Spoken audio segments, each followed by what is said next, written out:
जम्मू किसान संगवारी मन ल जय जोहार। मैं भीषम सिन्हा और आप सब जन के स्वागत करता हूँ हमारे YouTube channel Mahamaya agri clinic में। संगवारी हो, आज हम बात करबो, चर्चा करबो, गुड बात करबो मूंग की खेती के बारे में। मूंग की खेती तो आप सब जन करथो और मूंग पैदावार भी बढ़िया लेते, दो फसल भी ले ले जाते कर, एक खरीफ में और एक जायद में भी मूंग की खेती करे जाते। हमारे एक किसान भाई लगाए हुए मूंग के फसल बहुत बढ़िया है। अभी कुछ कीड़ा वगैरह एमा दिखत है और आज हम स्पेशली बात करबो मूंग में दिखे लगने वाला जिस जोकर जड़ में पाए जाते राइजोबियम, है ना, ओकर बारे में। और ये जो दलहनी फसल है ओमा अपन महत्वपूर्ण स्थान रखते। तो संगवारी हो, आज हम चर्चा करथन। पहले हम बात करन मूंग के। तो मूंग एक दलहनी फसल है और दलहनी फसल होए के साथ साथ एकर जो हमार वैज्ञानिक नाम है, वनस्पतिक नाम एकर मूंगा विग्ना रेडिएटा करके आथे। विग्ना रेडिएटा एकर बॉटनिकल नेम एकर, वनस्पतिक नाम। और ये है लेग्यूमिनेसी कुल के पौधा है, ठीक। और ये जो है अभी जो फसल लगे हुए है ये अगस्त में लगे हुए, थोड़ा से लेट लगे हुए। जून जुलाई में लग जाना चाहिए लेकिन लेट लगे हैं और ये अगस्त के लास्ट में लगे हैं। और ये पौधा के बढ़वार देखा तो काफी सुंदर पौधा है, यहाँ बढ़िया ग्रोथ भी आया है बढ़िया। अभी कुछ हद तक एमा कीड़ा लगा थे। और बात करन एकर बीमारी के, तो एमा आथे येलो मोजेक वायरस के ज़्यादा वो आथे। अभी हम बात करबो के चर्चा कर रहे हैं राइजोबियम के। तो ये जो आप जैसे हम एक ठो पौधा उखाड़े हैं और ये पौधा में एकर जड़ में पाए जाते, ये दे जो गांठ पाए जाते, है ना, ये जो गांठ गांठ दिखत है ना, ये लेग हीमोग्लोबिन के कारण यहाँ गांठ पाए जाते और ये गांठ में नाइट्रोजन के फिक्सेशन होते। नाइट्रोजन के फिक्सेशन होते और यहीं से पौधा हा नाइट्रोजन जो है ग्रहण करते। एकरे सेती बोले जाते कि दलहनी फसल में चाहे चना हो, मूंग हो, उड़द हो, मसूर हो, एवन में ये जो है गांठ पाए जाते। एमा राइजोबियम लेग्यूमिनेसोरम नाम के जो बैक्टीरिया है वो एमा नाइट्रोजन फिक्सेशन करे के काम करते। पहला बात। दूसरा बात, एक जो दलहनी फसल है जैसे राजमा करके एक फसल आते। राजमा जो फसल हम खातन है वो जो ओकर बीज है वो खाए के प्रयोग करते, तो वो जो पौधा है ओमा राइजोबियम नहीं पाए जाए, ओकर जो जड़ में गांठ नहीं बने। तो एमा जैसे आप मन देखे हो ये दे पूरा यहाँ पास एमा गांठ बने हुए हैं। ये बाकी दलहनी फसल में गांठ बनते, वहाँ राइजोबियम के स्पीसीज राइजोबियम रहते, राइजोबियम जीवाणु जो नाइट्रोजन के फिक्सेशन करे के काम आते। दलहनी फसल में अधिकतर राइजोबियम लेग्यूमिनोसोरम आते। और जो जैसे सोयाबीन है, सोयाबीन में राइजोबियम जेपोनिकम काम करते हैं, तो ये है नाइट्रोजन फिक्सेशन करे के काम करते। दूसरा इलाज जिसे हम बात करें तो ये है पौधा में सहजीवता के एक अच्छा उदाहरण हमला देखे मिल जाते। ये पौधा में जड़ में कर कैसे सहजीवता के कैसे उदाहरण देखे मिल जाते, जैसे एक जड़ में है ये गांठ बने हुए, ये गांठ के अंदर में राइजोबियम लेग्यूमिनेसोरम जो जीवाणु है वो रहते। तब वो है एला पौधा ला नाइट्रोजन दे के काम करते। जो वायुमंडलीय नाइट्रोजन उपलब्ध है वो नाइट्रोजन ला राइजोबियम जो जीवाणु है वो ग्रहण करते और वह पौधा ला दे के काम करते। प्लस अब ये ओकर बर का काम करते, ये है जीवाणु ला अपन जड़ में स्थान देते। बाकी दूसरा फसल में के जड़ में जीवाणु ये राइजोबियम जीवाणु नहीं पाए जाए, लेकिन ये जो दलहनी फसल है ओकर जड़ में पाए जाते। तो ये जो पौधा है अपन जड़ में जीवाणु ला स्थान देते और जीवाणु एकर बदले ला नाइट्रोजन देते। तो ये सहजीवता के बहुत अच्छा उदाहरण है। और दूसरा चीज, जैसे अगर एमा राइजोबियम पाए जाते, गांठ बना थे, तो एमा हमला यूरिया की मात्रा कम लगते, है ना। जैसे एक एकड़ में हम धान वाला फसल में जैसे 40 किलो 50 किलो यूरिया डाला था, तो एमा यूरिया की मात्रा नहीं लगे। अगर हम 10 किलो भी डाल दें तो बहुत है, अगर नहीं भी डालबे तो भी एमा चल जाए। काबर की दलहनी फसल में फास्फोरस की मात्रा हमला ज़्यादा रखना चाहिए और यूरिया की मात्रा नहीं रखना चाहिए। काबर ऑलरेडी एमा जो गांठ बने हुए हैं यहाँ से राइजोबियम के नाइट्रोजन के फिक्सेशन हो जाते और नाइट्रोजन की जरूरत दूसरा जगह से दे के जरूरत नहीं पड़े। तो ये हरे मूंग के फसल। और मूंग के जो फसल आते ओकर अनाज रहते, जो बीज रहते ओकर बहुत सारा उपयोग करे जाते।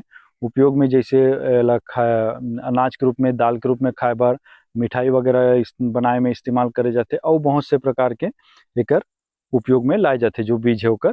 और एकर सलाद के रूप में भी उपयोग हो जाते, जो एकर भिगो करके, है ना, स्वास्थ्य के लिए बहुत ही बढ़िया चीज़ है, जो ला प्रोटीन के सोर्स माने जाते हैं।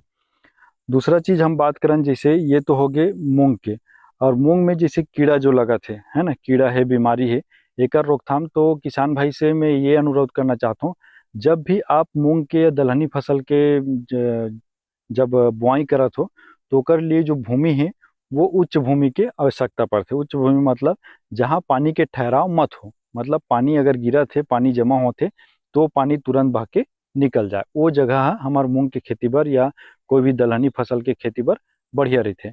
अगर पानी के ठहराव हुआ थे, पानी रुका थे वहाँ, तो जड़ में गलन के समस्या आ जाते, या और दूसरा बीमारी हो, जैसे ये दे यहाँ पासे दे ये समस्या। एक तो विल्ट के भी समस्या आते हैं, बैक्टीरियल विल्ट और फंगल विल्ट अलग अलग होते हैं, तो विल्ट की भी समस्या कहीं कहीं देखे मिलते। खैर यहाँ तो नहीं है, इमा मूंग के फसल में सबसे ज़्यादा समस्या आते, जैसे आप मन देखा तो वहाँ पास वो येलो मोजेक वायरस, पूरा पत्ता पीला पीला पड़ जाते, है ना। ओकर कारण ये समस्या मूंग के फसल के या फिर एकर बुआई जब हम करत हन, तो हमला सबसे बढ़िया एकर उपाय है कि ट्राइकोडर्मा, सबसे बढ़िया उपाय ट्राइकोडर्मा से ला उपचारित करके हमला लगाना चाहिए। ट्राइकोडर्मा से बीज ला भी उपचारित करना चाहिए और जमीन ला भी उपचारित करना चाहिए। जमीन ला कैसे उपचारित करना चाहिए जैसे जमीन ला उपचारित करे बर, अगर आप गोबर खाद है आपके पास में, तो 1 किलो ट्राइकोडर्मा आप 20 से 25 किलो गोबर खाद के साथ मिक्स करके कोई छायादार जगह में रख दो 3 से 4 दिन के लिए। अब वहाँ से जो ट्राइकोडर्मा के मल्टीप्लिकेशन हो ओकर बढ़वार हो ही, वहाँ से ओकर बाद में वो पूरा ग्रीन हो जाए। ओकर बाद फिर ओला ला के आप जो जुताई किए हुए खेत है वहाँ पूरा तरह से बिखेर दो। ये फील्ड में वो चीज़ करेंगे हैं। दूसरा चीज़ क्या करना है, अपन जो ट्राइकोडर्मा है ओला बीज उपचार करना है। बीज उपचार कैसे करना है, 10 ग्राम प्रति किलो बीज के साथ इला उपचारित करना है। 10 ग्राम प्रति किलो बीज के हिसाब से इला उपचारित करना है, मतलब 1 किलो बीज के लिए 10 ग्राम पाउडर के हमला घोल बनाना है, और घोल बनाने के बाद में उमा छिड़काव करके बीज ला उमा मल देना है, और मले के बाद में थोड़ा से छाया जगह में सुखा के ओकर बुआई कर दे। ओकर से का होते, जो उकठा रोग के समस्या आते, फंगल विल्ट के समस्या आते, उकठा रोग के, वो समस्या नहीं आ पाए। ये कर पौधा में पूरा स्वस्थ है, जड़ बिल्कुल एकदम स्वस्थ है, और इमा जो गांठ बने हैं आप मन स्पष्ट रूप से इला देख सकते हो। जैसे ये पूरा गांठ बने हुए हैं, ये आप गांठ देख सकते हो। कई जन किसान मतलब डाउट हो ही, जैसे एमा गांठ बने हैं, और एक वीडियो में बना रहा हूँ धान में निमाटोड के, ओमा भी गांठ आते, तो एमा दोनों में अंतर का है। तो दोनों में अंतर जैसे ये है कि एकर जो गांठी ये बाहर रूप में लगे, अलग से गोला बनाते हुए लगे, जैसे आप मैं एक तोड़ के दिखा तो जैसे लगे हैं, तो ये अलग से टूट के ये हाथ में आ जाते हैं यहाँ से। लेकिन जो निमाटोड की जो समस्या गांठ बनाते हुआ, वो सिर्फ जड़ ला फूलो देते। ये जड़ जो यहाँ हावे, तो ये जड़ ला फूलो फूलो के वह गांठ बनाते अंदर से। और ये जो ये राइजोबियम के जो यहाँ गांठ बने हुए हैं, वो अलग से ऊपर में लगे हुए हैं, जो अलग से निकाल सकता। अला आप दबा के देख सकते हो। एमा अगर माइक्रोस्कोपिक देखबे तो एमा गुलाबी कलर के एमा द्रव्य निकलते हैं। ये हरे राइजोबियम के गांठ, जो है चना में नाइट्रोजन के फिक्सेशन, चना में या मूंग में, जैसे हमारे पास मूंग के फसल है तो एमा नाइट्रोजन फिक्सेशन करे के काम करते हैं। तो ये तो रही संगवारी हो हमार मूंग के बारे में एक छोटे से जानकारी, बहुत छोटे से जानकारी एला बोलन। और बीमारी और कीड़ा एक बारे में वीडियो और बना दूँ मैं, खास करे में ये येलो मोजेक के समस्या आते, लेकिन अगर हम यहाँ उपचारित करके लगाहन बीज ला, और शुरुआत में भी हम ट्राइकोडर्मा के स्प्रे भी कर दे रहे हैं एक बार, तो यहाँ कोई समस्या नहीं है, पौधा स्वस्थ है। सिर्फ कीड़ा की समस्या दिखत है, बीमारी की समस्या नहीं है। 1-2 पौधा में लगे हैं और बाकी बढ़िया है फसल है। और कीड़ा के है तो कीड़ा के लिए आप कीटनाशक इस्तेमाल कर सकते हो, जैसे आप मन सिंगल साइपरमेथ्रिन हो गए या प्रोपेनोसाइफर हो गए, प्रोपेनोफास साइपरमेथ्रिन, एकर इस्तेमाल कर सकते हो। 40 ml 35 से 40 ml प्रति पंप, 15 लीटर वाला जो पंप आते उमा डाल के स्प्रे कर सकते हो। बाकी अगर उपचारित करके अगर बीज लगा हो तो उमा समस्या नहीं आए। अगर ये जो ये धब्बा वाला जो समस्या आते, तो एक लिए आप एजोक्सिस्ट्रोबिन टेबुकोनाजोल या एजोक्सिस्ट्रोबिन डाइफेनाकोनाजोल के स्प्रे कर सकते हो, वो समस्या दूर हो जाए।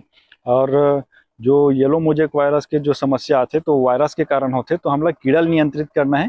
कीड़ा नियंत्रित करबो तो आराम से बीमारी नियंत्रित हो जाएगी, कोई बहुत बड़े समस्या नहीं आए।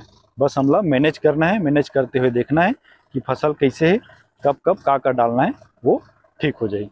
तो इसी प्रकार के और जानकारी बर हमारे YouTube channel Mahamaya agri clinic ला सब्सक्राइब जरूर करो और कमेंट करके बताओ कि और कौन कौन सी जानकारी जो आप मतलब चाहते हैं हम ओकरो बारे में वीडियो बनाए के कोशिश करबो। तब तक के लिए जय जोहार, जय छत्तीसगढ़।